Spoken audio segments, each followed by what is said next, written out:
Clint Eastwood had faced tougher men than Paul Danning. He had walked through the dust and fire of Hollywood for decades, navigating an industry that had changed, evolved, and in many ways, left men like him behind.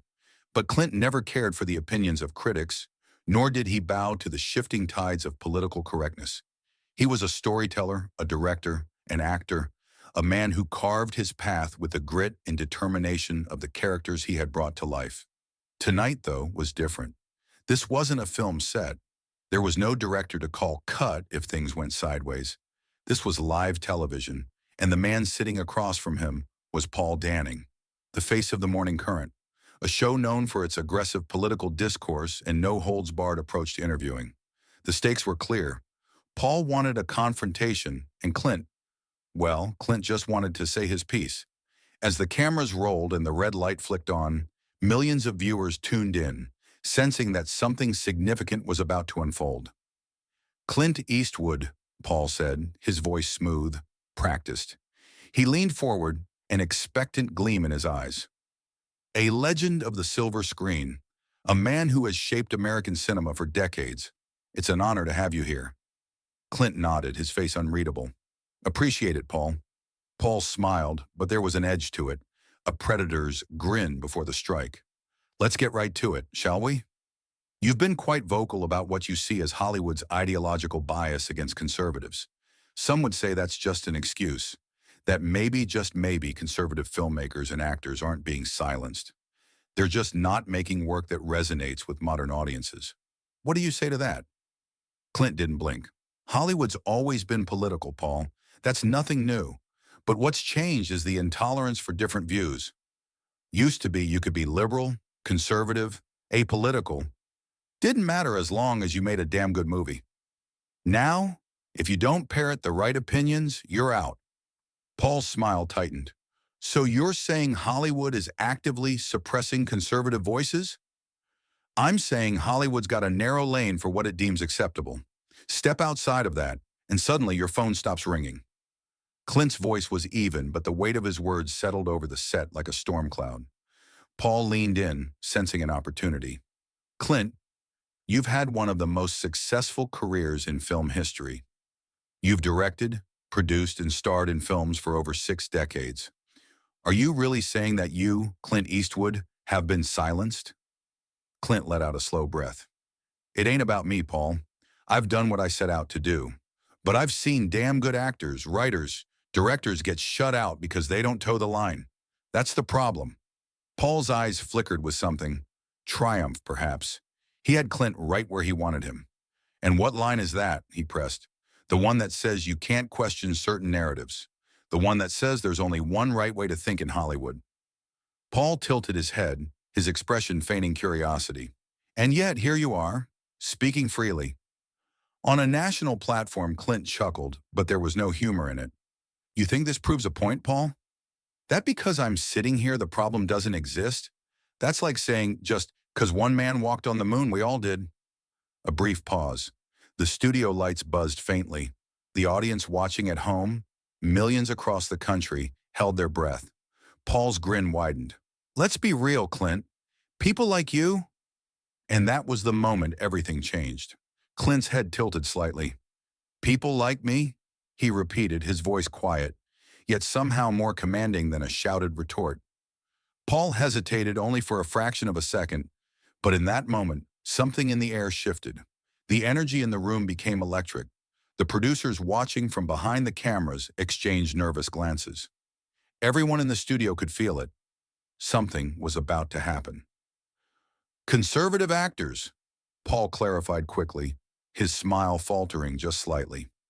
"People who believe the industry is stacked against them.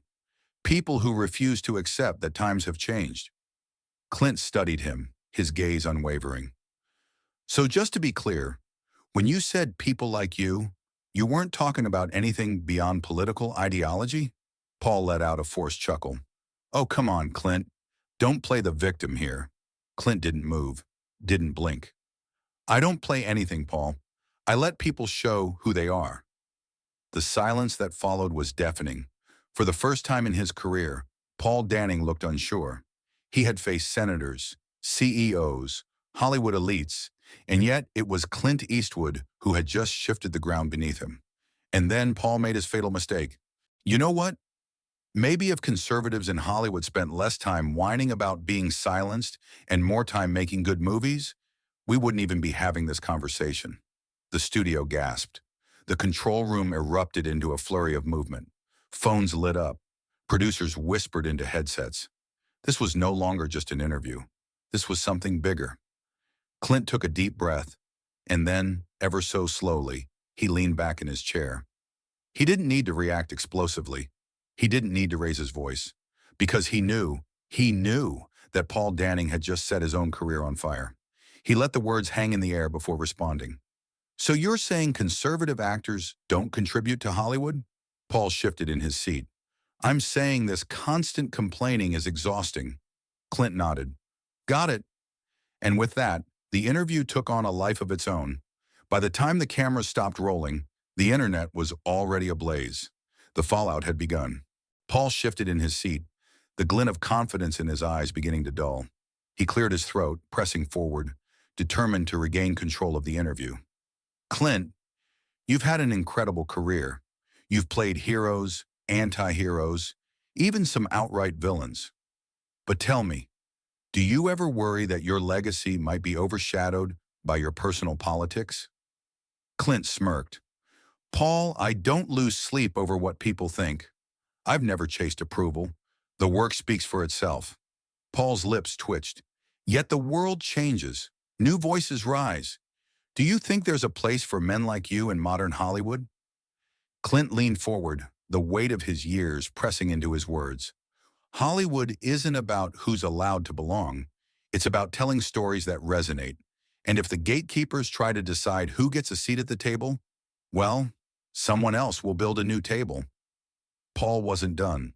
But what about accountability? Many argue that certain narratives, particularly those that romanticize masculinity, violence, and authority, should evolve to reflect modern values. Don't you think your films, your characters, represent an outdated mindset? Clint chuckled, a deep, gravelly sound. You mean the mindset that built Hollywood in the first place? The one that filled theaters, inspired generations? The one that made people feel something real? He shook his head. A story's a story, Paul. You don't like it, don't watch it. But don't pretend it never mattered. The tension was razor sharp. The audience could feel it. The camera crew could feel it. And for the first time in a long time, Paul Danning knew he was losing control of the narrative. And then Clint delivered the final blow. The real question, Paul, isn't whether there's a place for men like me. It's whether Hollywood still has a place for honesty. Silence. A beat too long. Paul opened his mouth, but the words wouldn't come. And the interview, the one meant to break Clint Eastwood, became the moment that defined him all over again. The moment the interview ended, the network's phone lines were flooded with calls. Social media exploded with clips, memes, and debates. Some hailed Clint as a warrior for free speech, while others accused him of being out of touch. The interview trended on Twitter, Facebook, and every major news site within minutes. Paul Danning, usually a smug victor in these confrontations, sat in stunned silence as the show's producers cut to commercial.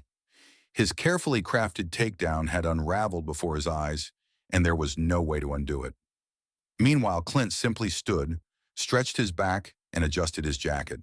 To him, it had just been another conversation, another moment in a career filled with them. As he walked past the studio's green room, an intern hesitantly approached him. Mr. Eastwood, she said, clutching a notepad and pen, I just wanted to say, I think what you said out there really needed to be heard. Clint gave her a small nod, taking the pen and signing her notepad. Appreciate it, he said simply before walking out. Outside the studio, a group of reporters had gathered, waiting for Clint's reaction. The flashing cameras and shouted questions didn't faze him. He had faced them all before. He simply climbed into his car, rolled down the window, and gave the waiting press one last statement. You all saw what happened in there, he said. Make of it what you will. With that, he drove off, leaving the media storm behind. For days, the media tried to dissect the moment, spin it in different directions. Some outlets claimed Clint had humiliated Paul Danning. Others argued he had made a fool of himself. But as the dust settled, one truth remained. Clint Eastwood had reminded the world why he was a legend. The ratings for the Morning Current skyrocketed, but Paul Danning's credibility took a hit. People saw through the act. The man who prided himself on controlling the narrative had been outmaneuvered by a man who simply spoke the truth. Weeks later, Clint was back on set, directing his next film. The Interview? Just another memory. He had lived long enough to see many tides shift, many voices rise and fall. Hollywood would keep changing. But Clint? He would remain exactly who he had always been. Months passed, and the impact of The Interview continued to ripple through Hollywood. Think pieces were written, documentaries dissected every word. But as with all controversies, the world eventually moved on, except for those who truly understood what had happened that night. Paul Danning, once the golden boy of media, found his credibility shaken. His interviews were no longer seen as hard-hitting, but rather as attempts to create spectacle over substance. The network stood by him, but the damage had been done. He had lost something invaluable, the belief that he was untouchable. Clint, on the other hand, kept doing what he always did. He directed another film, starring actors who respected his vision rather than feared backlash. It wasn't about proving anything. It never was. It was just about telling stories the way they were meant to be told, with truth, with grit, and without apology. And as the years passed, The Interview remained a defining moment, a clash between old Hollywood and new. But it wasn't Clint Eastwood who had been left behind. It was the industry itself. The legend had spoken, and he had the last word.